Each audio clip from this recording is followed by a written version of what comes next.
breakfast frittata.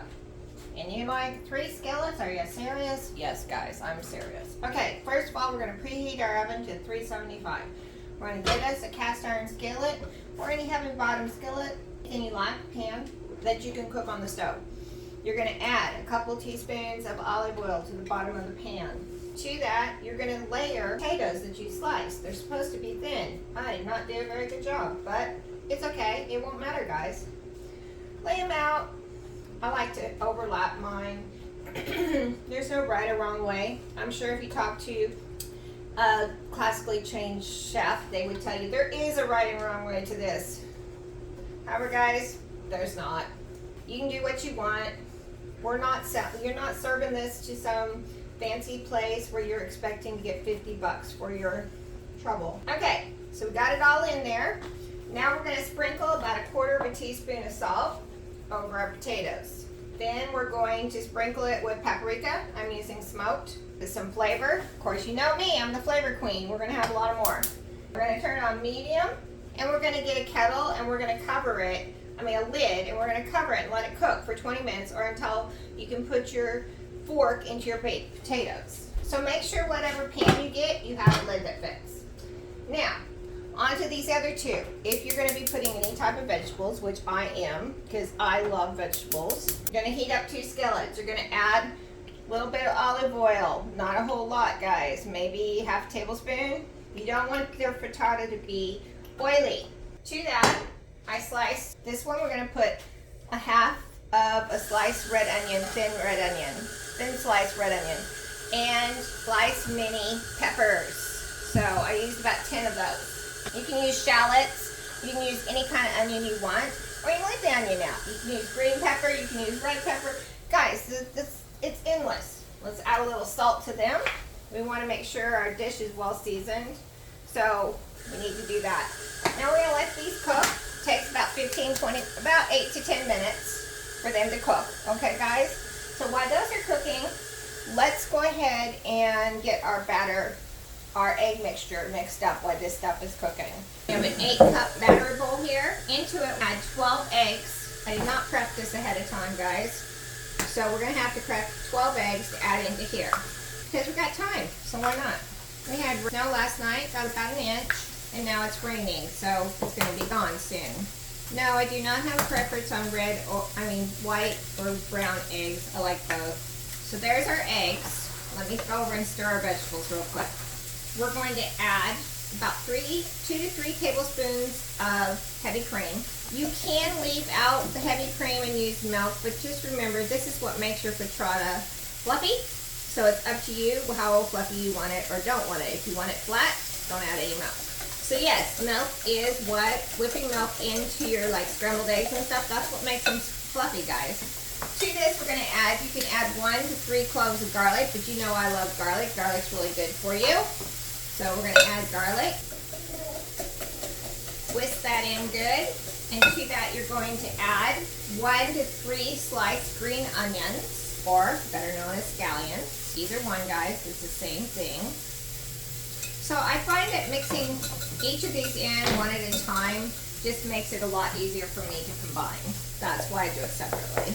You have 6 to 8 ounces of shredded cheese. I say shred ounces because I fresh shredded this. It's a mixture of cheddar, Gruyere, and Gouda, and Parm. I shred it myself, but I weigh it before I shred it. Okay, so that's 6 to 8 ounces of cheese before shredding. So that is not 3/4 of a cup of cheese, it's a little more. You can also use goat cheese, feta cheese, any kind of cheese that you like. There's no certain kind of cheese. Okay, let me get the pepper, because I'm going to add some pepper into it for the vegetables. So now we're going to clean this off, and we'll be back to finish this off. Okay, so we've taken it off the stove. They're done, so I can stick a fork into them. Now what I'm going to do is I am going to top them with some of our egg mixture. About 1/3 of it, guys. Hear that satisfying sizzle from the hot pan. Also, our potatoes have a little bit of browning on them, which is really nice. Next, we're going to add our caramelized red onions. We're going to sprinkle them around. I guess I put about half of the egg mixture on. Then I put some more egg over the onions. I spin and spread it around. So I'm kind of layering this, guys. Next, I'm going to put my caramelized red peppers that I've made, and I sprinkle them around because you want a piece of every bit of this in every bite, guys. Now, this recipe is not set in stone. You can add whatever you want to it. You can add sausage, you can add bacon, you can add spinach, you can add anything you like. Now over the top of that, I'm gonna put sun-dried tomatoes. Guys, I like the ones that come like this. If I can open the box. I'm so terrible at opening this. You should have seen me the other day trying to open it. I don't know why, but me and this container do not like each other. Okay, these are sun-dried. They're not packed in oil or anything. I like that because it doesn't add any more oil to my dish, and you just kind of sprinkle them around. This is better because then your tomatoes will give a nice savory flavor, and they're not all watery and mushy in your frittata. So add as many or as few as you like.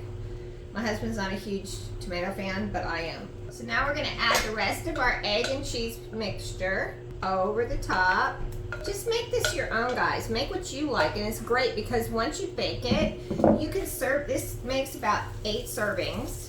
This big guy does. And you can just put it in the refrigerator and heat it up either in your air fryer or in the microwave, and it's delicious. There it is. It's ready to go in the oven. Now we're going to put it in the oven at 375 for about 20 minutes. So I'll see you guys at the end, and you can see what it looks like.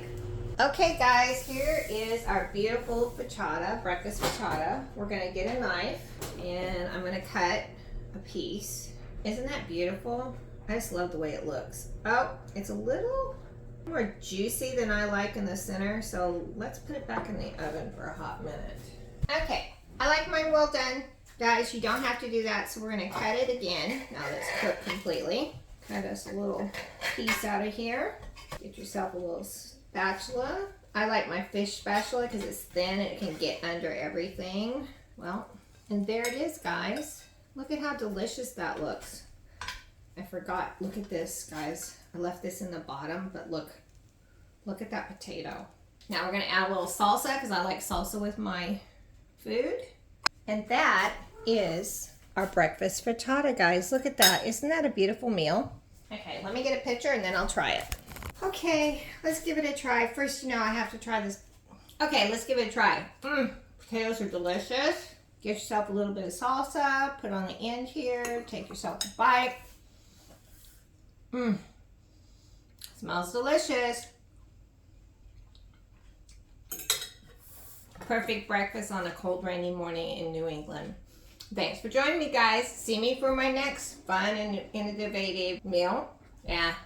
Just join me for stuff that has a lot of flavoring, guys. That's all I'm all about. Flavor. And customizing your meal to you. You don't have to stick to a recipe. Be you. And you don't have to do these off-the-wall crazy things that people suggest. Do stuff that's good. What you'd eat at a restaurant. Thanks for joining me.